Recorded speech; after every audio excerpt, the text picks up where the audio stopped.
Hello दोस्तों, मित्रम IAS में आप सभी का स्वागत है। आज मैं यूपी पेट क्रैश कोर्स लेक्चर 2 वैदिक काल को पढ़ाने वाला हूँ। मैं आपका दोस्त मित्र नीतीश कुमार।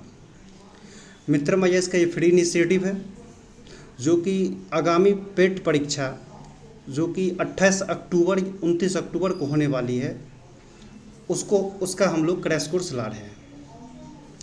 तो सिंधु घाटी सभ्यता की वीडियो जो है आप लोगों को मिल चुकी होगी, आपने देखा भी होगा, जिसे अभिषेक सर ने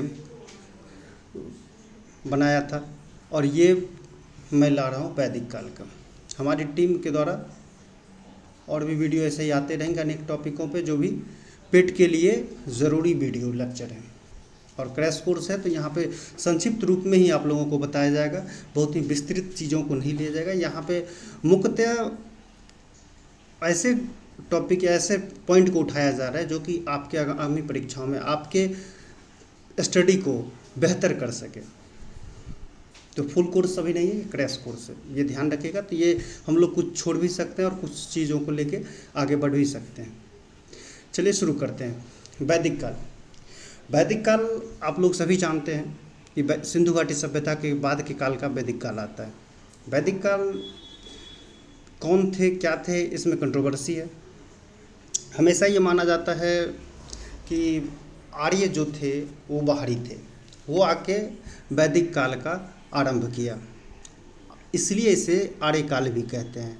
वैदिक काल को आर्य काल इसलिए भी कहते हैं क्योंकि जितने भी वेद हैं, वेद कितने हैं आप लोगों को पता होगा कि वेद हम लोगों के 4 हैं।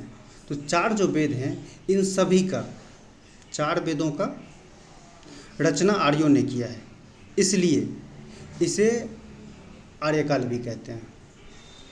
आर्य का अर्थ ये हमेशा पूछा जाता है, आप प्रीवियस ईयर में आपको मिल जाएगा कि आर्य का अर्थ क्या होता है। तो आर्य के 2 अर्थ होते हैं और अनेक किताबों में इस आर्य के अर्थ को लेकर एक भ्रांति होती है। कहीं पे अलग अर्थ लिखा रहेगा, कहीं पे अलग अर्थ लिखा रहेगा, जिससे कभी कभी क्वेश्चन बाय मिस्टेकली गलत आंसर लग जाता है। तो हमेशा आपको याद रखना कि आर्य का अर्थ भाषा सूचक के रूप में श्रेष्ठ और कुलीन होता है। अगर क्लासिकल संस्कृत में देखा जाए तो आर्य का अर्थ उत्तम व्यक्ति होता है। आर्य का मुख्य व्यवसाय था पशुचारण, जबकि आप सभी जानते हैं सिंधु घाटी सभ्यता जो थी एक नगरीय सभ्यता थी, लेकिन यहाँ पे आर्य जो है वो पशुचारण कर रहे हैं। आर्य जो आए थे, आर्य के निवास स्थान के बारे में बहुत सारे विद्वान अलग अलग बताए हैं। जैसे कि मैक्स मूलर है, मैक्स मूलर मध्य एशिया बता रहे हैं। पंडित बाल गंगाधर तिलक उत्तरी ध्रुव बता रहे हैं। दयानंद सरस्वती इन्होंने तिब्बत बताया था। और ब्रह्म ऋषि देश पंडित गंगानाथ झा जी बताए थे। मैं कुछ का ही नाम ले रहा हूँ जो मुझे लग रहा है कि ये महत्वपूर्ण है। और अगर समाज की बात की जाए तो उस समय की समाज पुरुष प्रधान थी। और ये जो आपको मैप लगाए हूँ मैं यहाँ पे, तो ये जो मैप है ये मुख्यतः ये बताने के लिए मैप है कि आर्य का स्थान कहाँ था। तो देखिएगा, अफ़गानिस्तान, पूर्वी अफ़गानिस्तान और पाकिस्तान और पंजाब और हरियाणा, भारत के पंजाब और हरियाणा क्षेत्रों में आर्य का प्रथम निवास स्थान माना जाता है। अगर मूल रूप से भी भारतीय अभी जो वर्तमान भारत है उसमें कहा जाए तो पंजाब और हरियाणा आर्य के मूल स्थान थे। ऐसे अगर भारतीय महाद्वीप कहा जाए तो अफ़गानिस्तान, पाकिस्तान और भारत के पंजाब और हरियाणा में। ठीक, चलिए आगे बढ़ते हैं। फिर ऋग्वेद आती है। वेद 4 प्रकार के होते हैं। प्रथम है ऋग्वेद, सेकेंड है यजुर्वेद, सामवेद, अथर्ववेद, 4 है। तो ऋग्वेद का काल जो माना जाता है वो 1500 से 1000 ईसा पूर्व तक माना जाता है। क्यों माना जाता है? क्योंकि इस काल अवधि के जितनी भी जानकारियाँ हमें प्राप्त होती है वो ऋग्वेद से प्राप्त होती है। ठीक है, और ये मैंने बता ही दिया है कि ऋग्वेद की रचना किसने की है। तो ऋग्वेद की रचना आर्यों ने की है।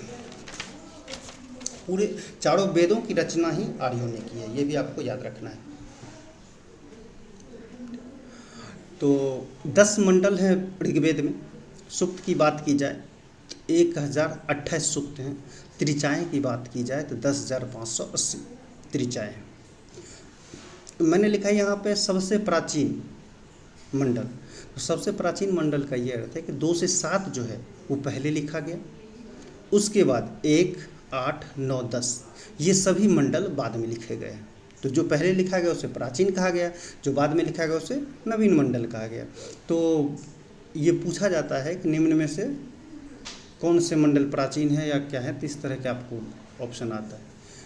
अब ऋग्वेद की बात की जाए तो गायत्री मंत्र का उल्लेख कहाँ पे मिलता है? ऋग्वेद में। सभी लोग गायत्री मंत्र को जानते होंगे। तो इसका ऋग्वेद में उल्लेख मिलता है 3रे मंडल में। और ऋग्वेद की रचना जो या रचनाकार जो थे वो थे विश्वामित्र महर्षि।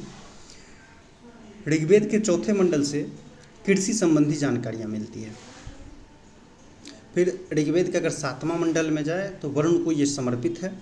और दशराग युद्ध का जिक्र, दशराग युद्ध का जिक्र जो है ये 7वें मंडल में ही पाया जाता है।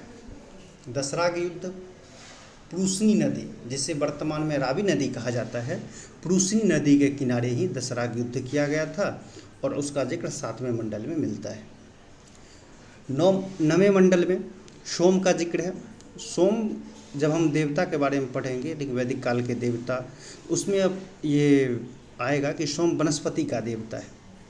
और सिंधु घाटी सभ्यता में भी सोमरस का जिक्र है। और एक पेय पदार्थ होता था सोम, जिसकी तुलना आज के मदिरा से की जाती है। तो वनस्पति का देवता भी सोम को माना जा रहा है। और 10वें मंडल में चारों वर्ण के जिक्र हैं। जैसे हमारे समाज में 4 वर्ण होते हैं, ब्राह्मण, क्षत्रिय, वैश्य, शूद्र।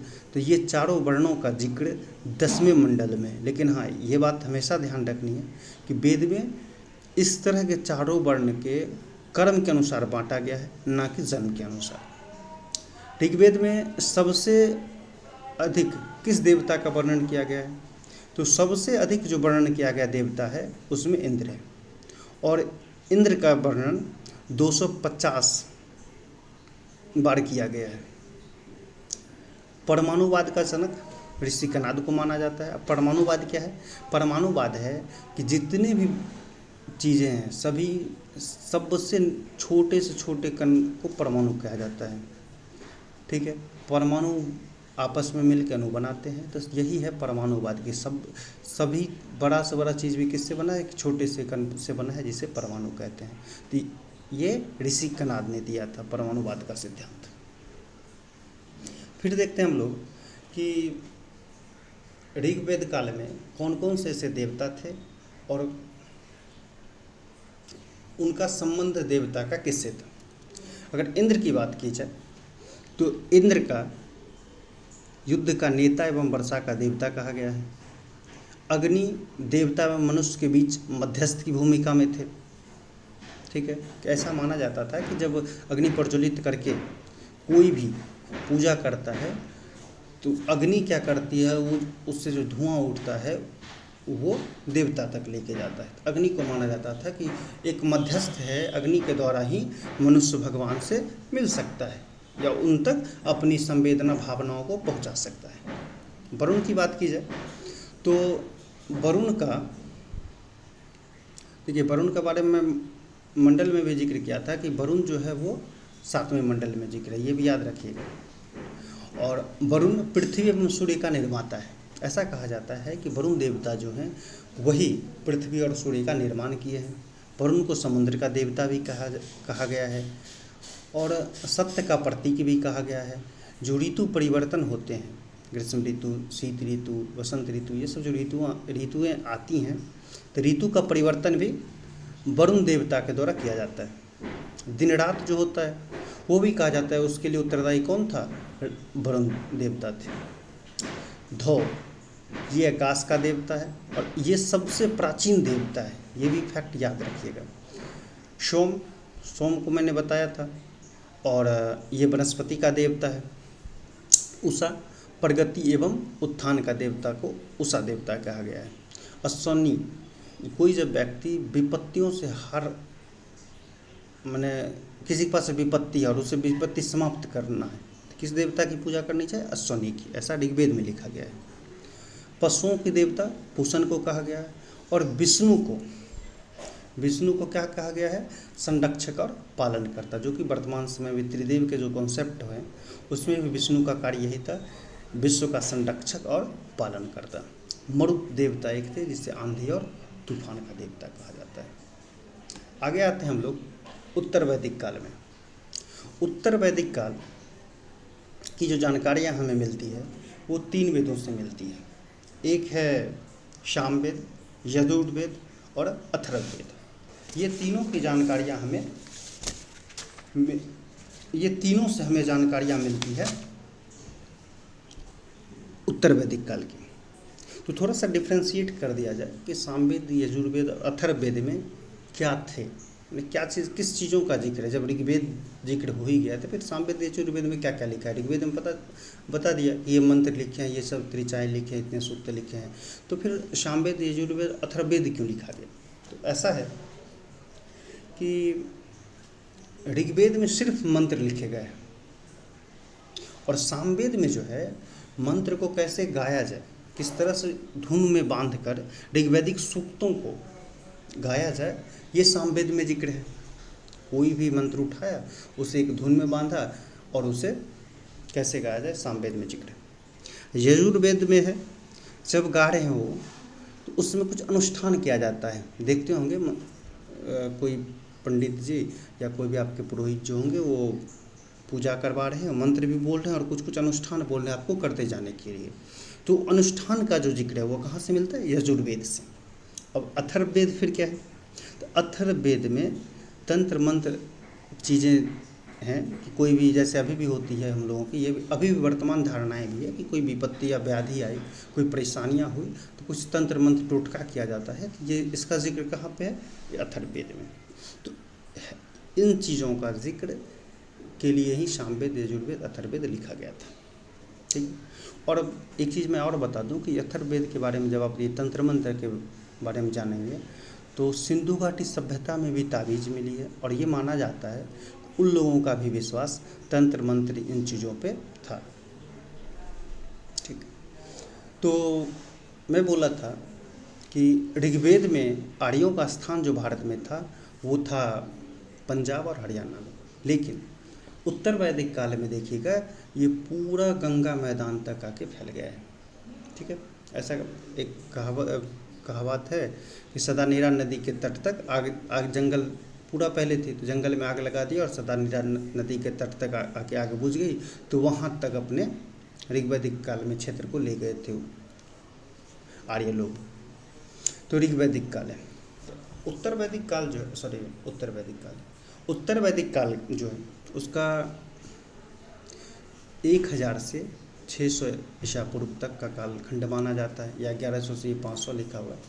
तो ये कालखंड को उत्तर वैदिक माना जाता है। अब यहाँ पे कुछ कुछ महत्वपूर्ण जानकारियाँ मैं आपको बताने जा रहा हूँ जो कि एग्ज़ाम के पॉइंट ऑफ व्यू से बहुत ही महत्वपूर्ण है। जैसे कि ऋग्वैदिक काल में घोड़े का अस्तित्व अच्छा था। आर्य के जैसे बताया जाता है कि सिंधु घाटी सभ्यता के लोग और वैदिक काल जो आर्य थे उस दोनों में संघर्ष हुई, जिसमें ये जीत गए, और ये युद्ध जीतने में घोड़ों की सबसे महत्वपूर्ण भूमिका थी। ऐसे सबसे महत्वपूर्ण पशु जो माना जाता है वो माना जाता है गाय को। ठीक है। लेकिन घोड़ी के भी ऋग्वैदिक काल में महत्व थी। फिर लोहा का जब जिक्र आता है तो ये बताया जाता है कि उत्तर वैदिक काल के लोग ही सर्वप्रथम लोहा के बारे में जानकारियाँ इन्हें ही थी। कहीं पे आपको 8वीं सदी ईसा पूर्व प्राप्त हो जाएगा, कहीं पे 1000 ईसा पूर्व कुछ कुछ किताबें लिखती है, लेकिन मूलतः ये माना जाता है कि 8वीं ईसा पूर्व में, यानी 800 ईसा पूर्व में लोहे का ज्ञान हो गया था भारतीयों को। लोहा जिसे कि श्याम अयस्क कहा जाता था, और तांबे लोहित अयस्क कहा जाता था, अयस्क। उत्तर ऋग्वैदिक काल में 3 सभा और समितियाँ थी। एक सभा था, एक समिति थी, एक विदत था। सभा समिति ये सभी सबों में महिलाओं को जाना मैंने भागीदारी, महिलाओं की भागीदारी ये सभी में थी। लेकिन उत्तर वैदिक काल जैसे आया तो सभा और समिति ये तीनों ये दोनों में महिलाओं की भागीदारी को कम कर दिया गया। विदथ नामक जो संस्था थी उसे उत्तर वैदिक काल में बंद कर दिया गया। ठीक है। और सभा और समिति में बता ही दिया हूँ, स्त्रियों के प्रवेश को निषेध कर दिया गया था। इस काल में राजा का पद भी आनुवंशिक हो चुका था और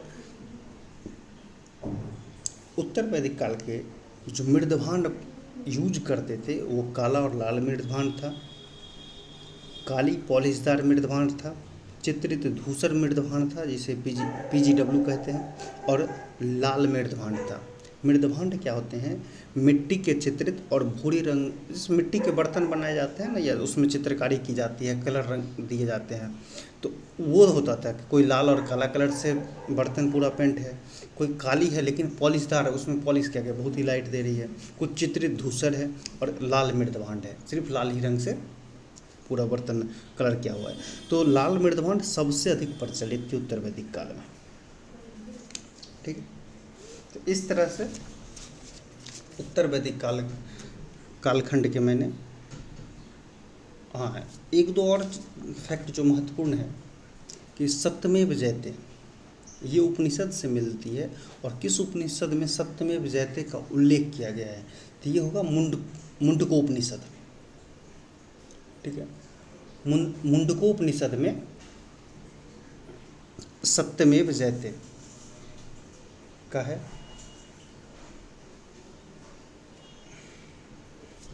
तो आज के लिए इतना है, और वीडियो को पेशेंसफुली देखने के लिए आप सभी का धन्यवाद। आप YouTube मित्रम IAS, फेसबुक मित्रम IAS और इंस्टाग्राम @मित्रम IAS करके हमसे जुड़ सकते हैं, और नोटिफिकेशन बेल को दबा दें कि आपके प्रत्येक वीडियो आप तक आसानी से पहुंचा जा सके। और हमारी ये टेलीग्राम लिंक है जो कि डिस्क्रिप्शन में भी दिया जाएगा, और इन लिंकों के माध्यम से आप कोई भी जॉब नोटिफिकेशन को आप पा सकते हैं। हम लोगों की जो भी वीडियोस है उन तक आप आसानी से पहुंच प्राप्त कर सकते हैं। और अगर कोई हम लोग आने वाले आगामी समय में इनिशिएटिव कोई चालू करते हैं, उसके लिए भी आप तक पहुंचने का सरल और सुलभ माध्यम यही फेसबुक, इंस्टाग्राम, टेलीग्राम ये सभी है। कृपया इनको ज्वाइन कर लें। धन्यवाद।